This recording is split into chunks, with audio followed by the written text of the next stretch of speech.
90% student ये सवाल गलत कर देते हैं। अगर ये नहीं आया तो एग्जाम में फेल हो जाओगे। आज मैं आपको द्विघात समीकरण हल करने के 2 आसान तरीके बताऊंगी कि आप कोई भी सवाल को चुटकियों में हल कर लेंगे। चलिए हम क्वेश्चन देखते हैं। क्वेश्चन है द्विघात सूत्र का प्रयोग कर समीकरण x² - 5x + 6 = 0 के मूल ज्ञात करें। तो क्वेश्चन बोल रहा है द्विघात समीकरण से हल करने के लिए, ठीक है। तो पहले हम क्वेश्चन लिख लेंगे, लिखेंगे हल। अब क्वेश्चन जो है वो लिखेंगे। तो क्वेश्चन है x² - 5x + 6, ठीक, बराबर 0। ये हमारा क्वेश्चन है। इसे मानिएगा a और इसे मानिएगा b और इसे मानिएगा c, ठीक है। इस a के जगह कोई भी अंक हो सकता है। जैसे यहाँ पे 1 छुपा हुआ है तो 2 भी हो सकता है, 3 भी हो सकता है। इस b के जगह 5 है जैसे, तो 6, 7 भी हो सकता है। और c के जगह 6 है तो 6 के जगह कोई भी अंक हो सकता है। तो अंक आप लोग ध्यान में रखिएगा और a b c इसी तरह से मानिएगा। अब लिखेंगे माना a बराबर, यहाँ पे 1 छुपा हुआ है, कुछ नहीं है, यानी यहाँ पे 1 है तो 1 लिख लेंगे। b बराबर, यहाँ -5 है तो -5 लिखेंगे। c बराबर 6 है तो 6 लिखेंगे, ठीक है। अब लिखेंगे द्विघात सूत्र, ठीक है। लेते हैं द्विघात सूत्र, क्योंकि हम सूत्र के अनुसार बना रहे हैं तो लिखेंगे द्विघात सूत्र। द्विघात सूत्र कितना होता है? x बराबर -b ± √b² - 4ac बट्टे 2a, ठीक है। इसी के अनुसार हम बनाते चलेंगे। तो देखिए -b यहाँ पे है तो -b यहाँ में कितना है? -b 5 है तो लिख लेंगे। एक -e है, ठीक, आप लोग ध्यान में रखिएगा। और ये एक माइनस यहाँ है तो इस माइनस के ब्रैकेट में रखेंगे, ठीक है। अब प्लस माइनस √b² -5 है तो -5 का स्क्वायर करेंगे। -4 है तो 4 लिखेंगे गुने a कितना है? a का मान 1 है तो 1 गुने c का मान, यहाँ पे c है तो c 6 है तो 6 लिख लेंगे, ठीक है। इसे थोड़ा और बढ़ा दीजिए, ठीक। अब बटा में 2 है तो 2 को लिखेंगे और गुने a का मान कितना है? a का मान 1 है तो 1 लिखेंगे, ठीक है। अब माइनस यहाँ है तो गुना होगा, माइनस माइनस तो प्लस हो जाएगा तो प्लस का 5 हो जाएगा और प्लस माइनस √5 का स्क्वायर कीजिएगा तो 25 आ जाएगा। आप लोग हड़बड़ी में मत कैलकुलेशन कीजिएगा, नहीं तो गलत हो जाएगा और फिर आपका आंसर बाद में गलत आ जाएगा। तो 5 का स्क्वायर 25 हो जाएगा। यहाँ माइनस है तो माइनस दीजिए और 6 में यहाँ माइनस का 4 है और 6 है तो गुना कीजिएगा तो 24 आ जाएगा, ठीक है। 24 लिख लीजिए। बटा 2 में 1 से गुना कीजिएगा तो 2 आ जाएगा, ठीक है।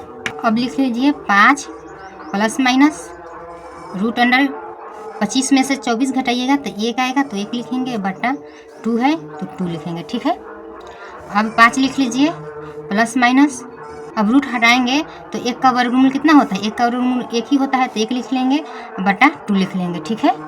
देखिए हम यहीं पे जगह का हम इसलिए यहीं पे बता दे रहे हैं। 5 प्लस माइनस 1 बटा 2 है तो एकदम हम प्लस को लिखेंगे, एकदम माइनस को लिखेंगे। तो चलिए देखिए 5 प्लस 1 बटा 2 लिखेंगे, ठीक है। अब कोमा दे देंगे। अब लिखेंगे 5, यहाँ प्लस लिख लिए हैं, यहाँ पे माइनस लिखेंगे, ठीक।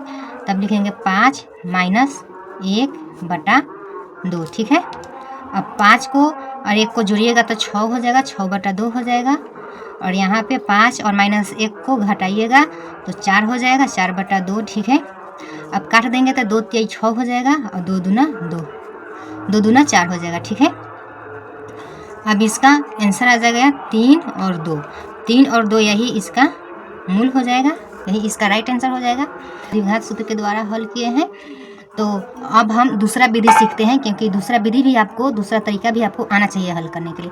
और बाद में हम बताएंगे भी कि कौन सा तरीका को कब यूज करना चाहिए, ठीक है। गुणनखंड विधि से हम वही क्वेश्चन, सेम क्वेश्चन को हल करेंगे। आपको दोनों तरीका आना चाहिए, इसलिए आपको ये भी तरीका देखिए, ठीक है। देखिए क्वेश्चन है x² - 5x + 6 = 0, सेम वही क्वेश्चन है। देखिए हमें गुणनखंड विधि में वैसे 2 अंक लेने होते हैं जिसे गुना करने पर लास्ट का अंक आए, यानी हम उसे गुना करें तो 6 आए, या जोड़ने या घटाने पर माइनस का 5 आए। तो चलिए हम वैसे 2 अंक लेते हैं। अगर हम 3 और प्लस 2 को लेंगे तो गुना करेंगे तो 3 दूना 6 हो जाएगा, ठीक है। गुना करेंगे तो 6 आ जाएगा और जोड़ने 5 आ जाएगा, ठीक है। तो हम 3 प्लस 2 यही 2 अंक लेंगे। तो चलिए यहाँ पे लिख लेंगे एक्स स्क्वायर माइनस, यहाँ पे माइनस है तो माइनस देंगे, ये अंक लेंगे 3 प्लस 2 एक्स, ठीक है। प्लस का 6 लेंगे, प्लस 6 बराबर 0। आप लोग वैसे अंक लीजिएगा जिसे गुना करने पर 6 आए और जोड़ने पर 5 आए, ठीक है। अब हम इसे आगे हल करेंगे तो लिखेंगे एक्स स्क्वायर माइनस, गुना करेंगे इसमें तो 3x हो जाएगा और माइनस के 2x प्लस 6 बराबर 0 हो जाएगा, ठीक। अब इसे नेक्स्ट हल करेंगे तो यहाँ पे एक्स स्क्वायर है, यहाँ पे x है, तो यहाँ पे एगो x कॉमन मिल रहा है, यहाँ पे एक x कॉमन है तो एक x लिख लेंगे, x इंटू एक्स माइनस 3, ठीक आएगा। अब इसे गुना करेंगे तो एक्स स्क्वायर माइनस 3 आ जाएगा ना। जैसे देखिए आपको अगर समझ में नहीं आया हो तो अब देखिए x कॉमन लेंगे, x माइनस 3 लिखेंगे, यानी इसे अगर आप हल करेंगे तो यहाँ पर समझ लीजिए इसमें गुना कीजिएगा तो एक्स स्क्वायर आ जाएगा, और माइनस है तो माइनस आ जाएगा, x में 3 से गुना कीजिएगा तो 3x आ जाएगा, ठीक है। यही ना है हमारा एक्स स्क्वायर माइनस 3x, तो ये इतना आ गया। अब इसको हल करेंगे तो यहाँ माइनस 2 है, यहाँ पे माइनस 2 को कॉमन ले लेंगे, ठीक है। अब इस x को ना हम यहाँ पे लिख लेंगे, ठीक। अब माइनस में प्लस से गुना कीजिएगा तो माइनस आ जाएगा। अब 2 से 6 में भाग लगाइएगा तो 3 मरतबे जाएगा, तो 3 लिख लेंगे प्लस 0, ठीक है। अब x माइनस 3 इस वाले और x माइनस 3 इस वाले दोनों सेम है तो दोनों में से कोई हम एक लेंगे, ठीक।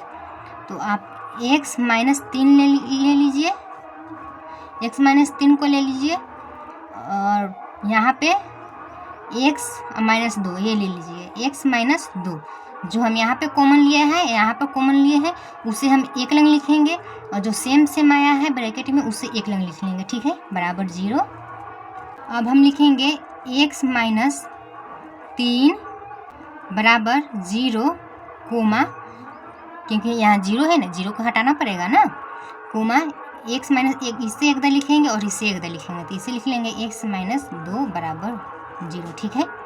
अब आगे हल करेंगे, x बराबर माइनस का 3 है तो इधर जाएगा तो प्लस का 3 हो जाएगा, ठीक है। अब कोमा ये देखिए ये x है, x लिख लेंगे बराबर माइनस का 2 है और बराबर को उधर जाएगा तो प्लस का 2 हो जाएगा, ठीक है।